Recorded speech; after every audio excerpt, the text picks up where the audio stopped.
नमस्कार दोस्तों, मैं ज्ञान सर। स्वागत है आपके YouTube चैनल ज्ञान सर पर। मैं आप विश्वास करियर कोचिंग सेंटर कुरिया से मैं आप लोगों को आज एक बहुत ही शानदार चैप्टर लेकर आया हूँ, सर्वनाम। क्योंकि एग्जाम में बहुत ही पूछा जाने वाला चैप्टर सर्वनाम कि सबसे पहले तो क्वेश्चन पूछा जाता है, सर्वनाम होते कितने प्रकार के हैं। तो मैं आप लोगों को आज सर्वनाम पहचानने के लिए बहुत ही आप लोगों को अच्छे तरीके से समझाऊंगा और आज के बाद आप लोगों का कोई भी क्वेश्चन गलत नहीं होगा कि सर्वनाम के तहत कितने सर्वनाम होते हैं, क्या क्या इसके पार्ट होते हैं, कितने पार्टों में सर्वनाम को बांटा गया है। मैं आप लोगों को आज बहुत ही अच्छे तरीके से बताने जा रहा हूं क्या कि सर्वनाम कहते किसे हैं। तो अगर ये मेरा वीडियो आप लोगों को अच्छा लगे तो मेरे चैनल को सब्सक्राइब जरूर करिए, लेकिन पूरा वीडियो एक बार देखिए जरूर। इससे होगा क्या, क्योंकि जो मैं बताऊंगा वो पहले आपको थोड़ा सा अजीब लग सकता है, लेकिन जब मैं आपको इसको समझाने की ट्रिक बताऊंगा कि आपको याद कैसे करना है, तब आपको समझ में आएगा कि हाँ वाकई सर ने बताया है, कोई जानदार चीज बताई है। तो मैं आपको बताने जा रहा हूं सर्वनाम।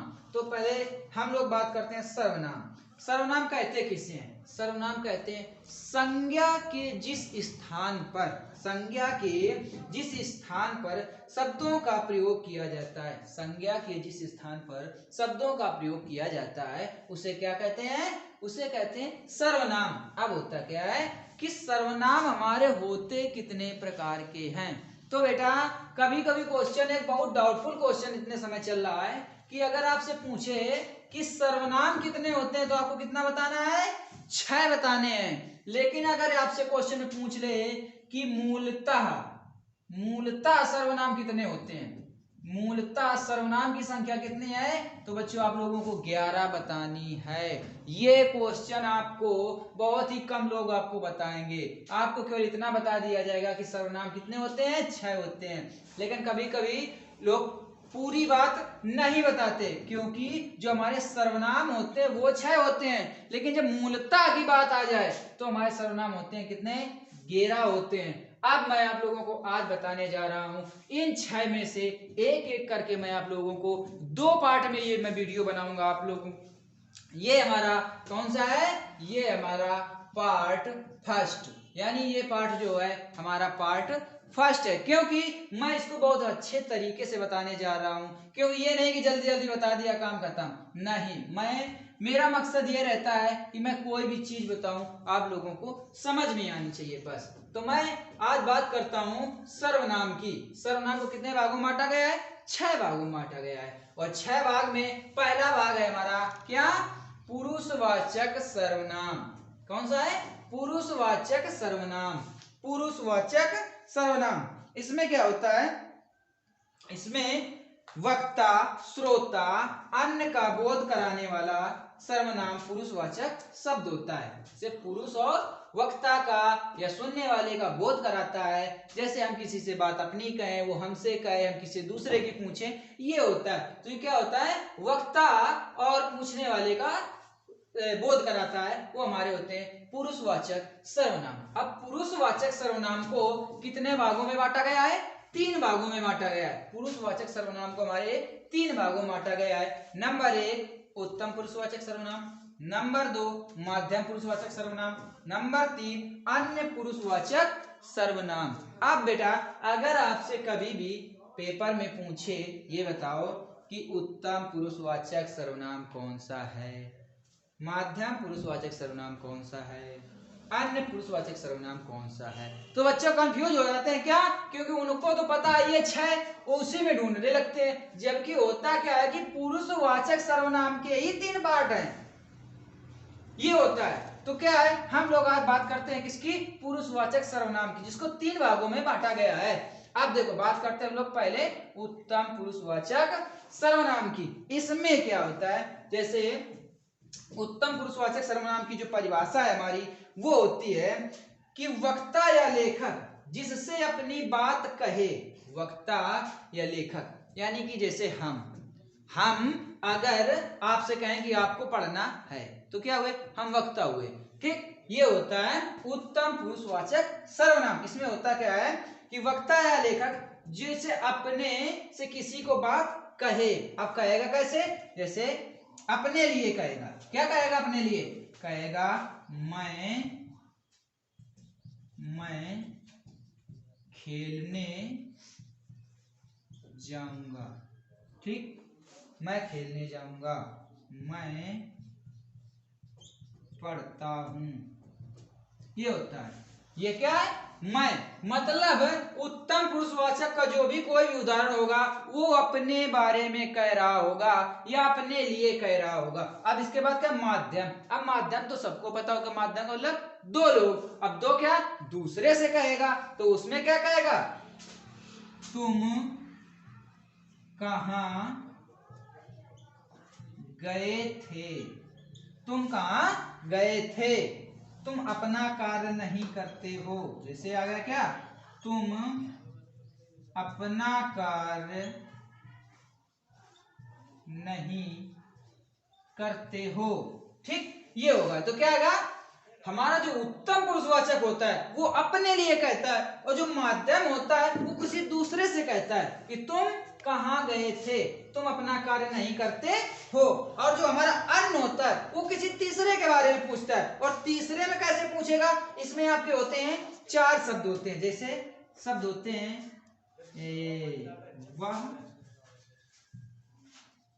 ये, या। वह, वे, और यह। ये 4 शब्द होते हैं। बस केवल जो भी कोई उदाहरण आपको दिया जाएगा तो उसमें क्या दिया जाएगा? इन्हीं शब्दों से स्टार्ट होगा हमारा उदाहरण। जैसे वह बहुत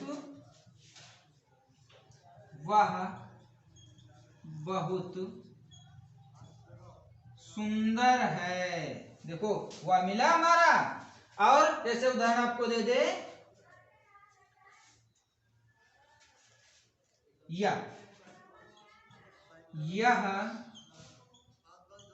पुस्तक किसकी है? आप देखो बच्चों, होता क्या? हमने क्या बताया आपको? हमारे सर्वनाम 6 प्रकार के होते हैं। इसका पहला नंबर पुरुषवाचक सर्वनाम। इसको क्या 3 भागों में बांटा गया। कौन कौन से? उत्तम पुरुषवाचक सर्वनाम, मध्यम पुरुषवाचक सर्वनाम और अन्य पुरुषवाचक सर्वनाम। अब देखो, हमने आपको बताया जब उत्तम पुरुषवाचक सर्वनाम की बात की जाएगी तो अपने बारे में वक्ता या लेखक कहेगा। हम खेलते हैं, हम खाते हैं, हम पीते हैं, हम सोते हैं, हम नहाते हैं, हम गाते हैं। मतलब जो भी आपको उदाहरण मिलेगा वो क्या मिलेगा?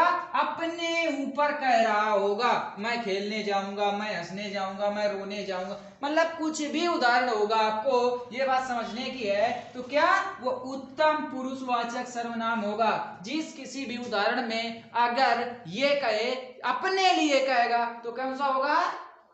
वो होगा उत्तम पुरुषवाचक सर्वनाम। क्या? अपने लिए अगर कह रहा है तो क्या सा होगा? उत्तम पुरुषवाचक सर्वनाम। इसके बाद हम लोग बात करते हैं माध्यम पुरुषवाचक सर्वनाम की। माध्यम पुरुषवाचक सर्वनाम क्या?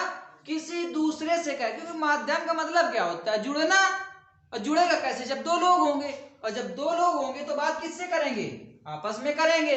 अब इसमें क्या होता है? जो लेखक होता है या वक्ता होता है, जैसे हम हुए, मान लिया हम आपसे पूछ रहे हैं, तो क्या हुआ? ये हमारा क्या होगा? माध्यम होगा, क्योंकि हमारे बीच में माध्यम कौन है? आप हो। आप हो तो आप ही से पूछा जाएगा। क्या? तुम कहाँ गए थे? तुमने कल पढ़ाई क्यों नहीं की? तुम अपना पाठ याद करके क्यों नहीं आए? तुम अपना कार्य नहीं करते हो। तो होता क्या है? अगर किसी दूसरे से कहेगा तो क्या होगा? मध्यम पुरुषवाचक होगा। ये बात समझ में आई। अब हम लोग बात करते हैं अन्य पुरुषवाचक सर्वनाम की। इसमें क्या होता है?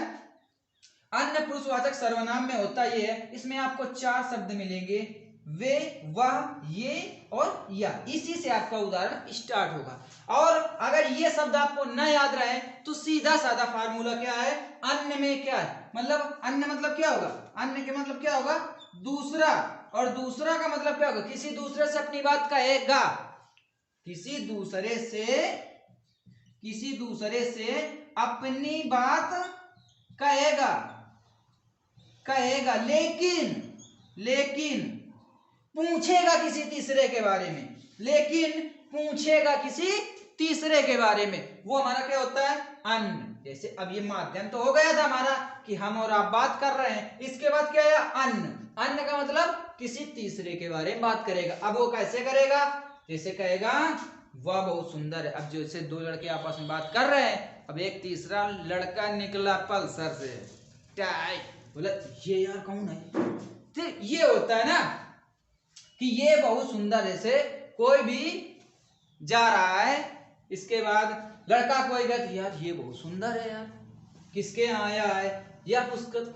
अब देखो आप लोग पढ़ने गए, किसी कोचिंग में गए, किसी संस्थान में गए, एक आपको वहां बहुत पुस्तक मिली, तो आप क्या करें? यह पुस्तक किसकी है? तो किससे बातें करेंगे? अपने दोस्त से कहेंगे यह पुस्तक किसकी है, लेकिन पूछेंगे किसी तीसरे की बात हो रही है ना। तो जब भी कभी तीसरे की बात हो रही हो तो क्या होगा? अन्य पुरुषवाचक सर्वनाम होगा। तो ये था हमारा आज का चैप्टर, क्या? सर्वनाम। और सर्वनाम को 6 भागों में बांटा गया है। आज हम लोग बात कर रहे हैं पुरुषवाचक सर्वनाम की, उसका पार्ट नंबर 1। अब मैं आपको एक बार और अच्छे तरीके से रिवीजन करवाता हूं, क्योंकि मेरा मकसद ये है कि आपको केवल पढ़ाना नहीं, आपको याद करवाना। क्योंकि मेरा उद्देश्य रहता है मैं कम पढ़ाऊं लेकिन इतना पढ़ाऊं कि आप लोगों को याद हो जाए। अब देखो हमने क्या बताया था? जब भी कोई लेखक अपने लिए कहेगा तो क्या होगा? उत्तम पुरुषवाचक होगा। किसी दूसरे से कहेगा तो मध्यम पुरुषवाचक। किसी तीसरे के बारे में पूछेगा तो अन्य पुरुषवाचक। अब बताओ बेटा, किसको नहीं समझ में आया कि अगर कभी आपसे इस टाइप का उदाहरण दे दे इसमें सब में और ये पूछे ये बताओ उत्तम पुरुषवाचक कौन सा है, तो क्या करोगे? आपको ये पता है कि उत्तम पुरुषवाचक में अपने लिए कहता है तो क्या होगा? मैं। और किसी दूसरे से कहेगा तुम। किसी तीसरे के बारे में पूछेगा वे, यह। मतलब किसी तीसरे की बात करेगा तो क्या? अन्य। दूसरे से कहेगा मध्यम, अपने लिए कहेगा उत्तम। तो मुझे बच्चों पूरी उम्मीद है कि आप लोगों को ये पुरुषवाचक सर्वनाम समझ में आ गया होगा। इसके बाद मैं अगला पार्ट नंबर 2 लेकर के बहुत जल्दी आऊंगा। तब तक के लिए धन्यवाद। Thank you.